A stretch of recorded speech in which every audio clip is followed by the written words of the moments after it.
Hey guys, this is TheEnder. I'm back with Game 2 of the Group D Sonic All-Stars, Hiya versus Larva. We, in the previous game, saw Hiya took a nice, slightly cheesy victory over Larva.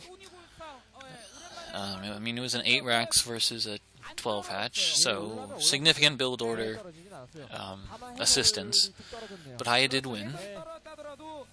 So let's see what happens on this map. Once again, it's Blue Storm.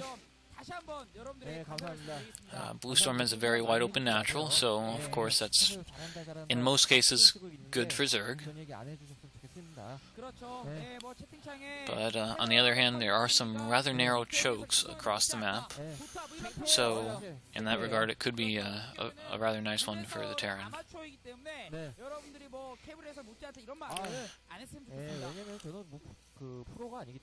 So I'm rooting for Hiya.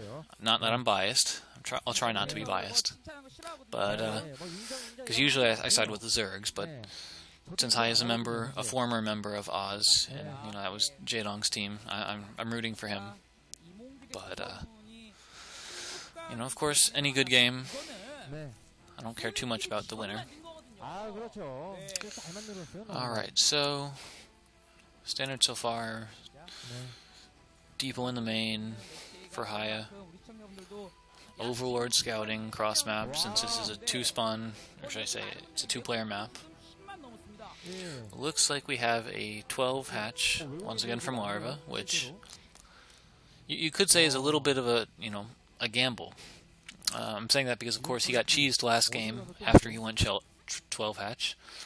And so he hasn't even scouted his opponent, and he's thrown out another 12 hatch, completely unfazed. So now this is interesting. So this could be a 14cc. Okay, so not a 14cc, it's only a 12cc. So you cut a few SCVs and you get out that command center earlier. But this is a very nice build order counter to the 12 hatch. Very economic for Hiya. And so he's going to be pretty happy about how this is turning out.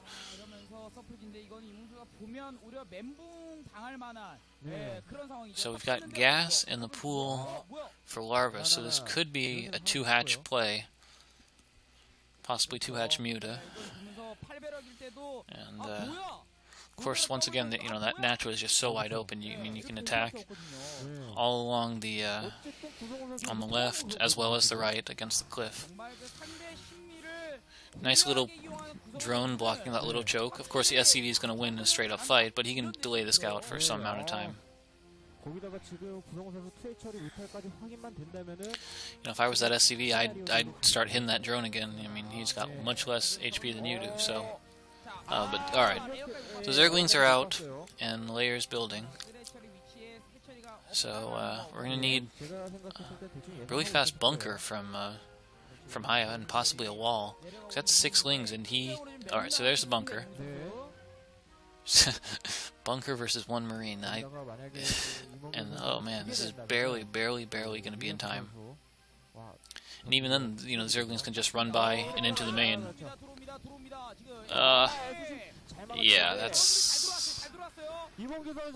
So that's sort of weird. I kind of thought a 12cc would be fine versus a 12 hatch. Oh no. Oh man, seriously? So Hiya is just having a rough time. So because of that really nice supply depot positioning, those Zerglings are all stuck. So 2 of them go down pretty quickly, and the last one is pretty weak. But that being said, those Zerglings weren't meant to kill Hiya. They were just to slow him down. So the Spire's already on the way. So he's going for the Academy, but he's going to need an engineering bay really fast. I mean, of course, you do want to keep your SCVs mining for as long as possible, and only get those turrets up at the very end. But it looks like, I mean, this is a serious problem. All right, Zerglings have speed, and there's more of them flooding across the map. It looks like about 8, maybe 10. But it just really doesn't look like Hiya's going to be ready for I mean, he's not going to be ready for the Muta attack at all. Sorry, he's not going to be ready for the Lings, it looks like, if they run by. And then after that, you got Mutas to worry about. This is problematic. Alright, so you got to start the engineering bay like right now if he wants to be in time. And I don't see it. Oh man. So hiya might have been a little bit too greedy this time around. Alright, so there's the engineering bay. It's almost done. You need to get those turrets fast. I'd say hold off on the upgrade until you get a few turrets down. Definitely a 2-hatch build. You've got 6 larvae saved. And a late... Oh, yeah. Wait, that's a weird third base. That's a really weird third base. So of course as Zerg you want to expand away from your opponent. And of course the reason for that is, you want as much time as possible to prepare your defenses. But I just don't understand why that base is so close. Perhaps it's intended to be a hidden base, the Terran would never think to look there. Or perhaps he just wants really fast Muta reinforcement, and that this is, intended to be almost like a 2-hatch all-in Mutalist build. But it's an interesting decision. Alright, so we have Mutalists. It's at least 6, possibly 7. 7's the magic number to one-shot an SCV, since they have 60 HP and Mutalists do 9 damage per attack.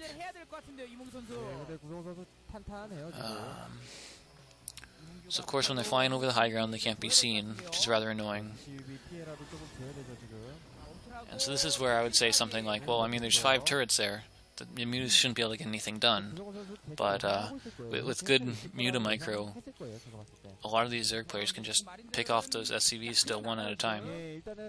However, this is a questionable decision, yeah, with the Lings on the high ground. Alright, so they survived. But yeah, climbing up to the high ground without any vision, getting surprised by the Zerglings there, that's dangerous for those Marines. Alright, so we have a factory and a 3rd barracks. These Marines they're playing with fire here. I mean, of course, Marines are far more cost efficient than Hydralisks at doing the damage they do, but, all Mutalist has to do is pick off, a single Marine and run. And yeah, alright. So that Marine group died. And we've got more Mutalists. Alright, so yeah, this is definitely some kind of, a highly aggressive Muta build. So it looks like the main has turrets on top, turrets on the side. But, 2 racks working on 3. Science vessels are still really, really far away. He's going to lose that depot, which means if Larva wants to go for some Zerglings, there's a whole lot of wide open space to get a surround on that bunker, or even just to run into the main. Even more Mutalists, darn. And we're approaching 2 control groups. Let's see how much damage they do to the cannon, or sorry, the turrets. Okay, so it looks like that group is only 11 Mutalists based on the damage they're doing to the turret. So with 11 Mutalists, and of course the 12th spot is the Overlord, you have the Overlord so that the Mutalists clump up. And that's interesting. So that fast armory suggests that he's probably thinking about Valkyries. But, so 11 Mutalists, 9 damage per shot, 99 damage, turret has 200 health, so of course once again, 2 shots will bring the turret down to 2 HP and then it'll burn down.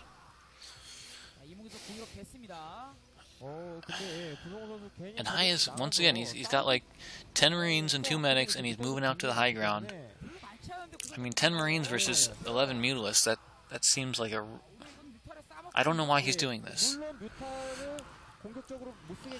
I mean, he still is managing to pick off occasionally Mutalists, but I mean, he's going to lose these guys. It's guaranteed, and that's even without any Zerglings supporting. So I'm really surprised. I have seen strategies where you do something similar to that, where you send out a Marine group, and the idea is essentially just to distract the Mutalists while you build the turrets in your base. But he's got his turrets already. I mean, he's got 8 at the natural, more in the main. He's got Marines in the main. Alright, and there's the Valkyrie. But yeah, it's an odd decision. All right, so you notice the factory is floated over the second base, over the natural. So of course that factory is really, really good because it gives high ground vision. Oh man! So Larva is really regretting his decision to go mass Mutalisk when he sees that Valkyrie. Valkyries just do a ton of anti-air splash damage, more than a Corsair. So Valkyrie fires a volley, which is, I believe, 8 rockets, each of which does 6 damage per hit, and they're all splash. So that a single volley is 48 damage from the Valkyrie. I mean, that's just so devastating. And now there's 2 of them out. So if you get 3 Valkyries out, that's pretty much, you know, they all fire. If they all hit, you know, all the Mutalisks die. And that's from 1 volley each. But yeah, I can't imagine this working anymore for Larva. So he's bringing Scourge, and I guess he's intending to hit the Valkyries with them. Valkyries do far worse against Scourge than Corsairs do, of course, because Corsairs you know, fire much faster. Oh no, that's different. So we have a dropship out from Hiya. You know, he's got units on the low ground supporting because the main army is Mutalisks. See, that's how good a Valkyrie is. When you've got 4 Mutalisks, you know, 4 decent health Mutalisks, and they're running from a single Valkyrie at half health. Oh, Valkyries do not want to fight the Scourge. But yeah, since this base is so close, it's just so easy, and I mean so easy for Hiya to attack it. All right, so Larva GG's. Hiya wins his second game. He's going to go on to the winner's match. And spoiler, Larva's going to go on to the loser's match and play against... Oh, I can't remember who that was now. But he's moving to the loser's match. So we'll see you in the winner's match in the next game. Alright, this is TheEnder signing off.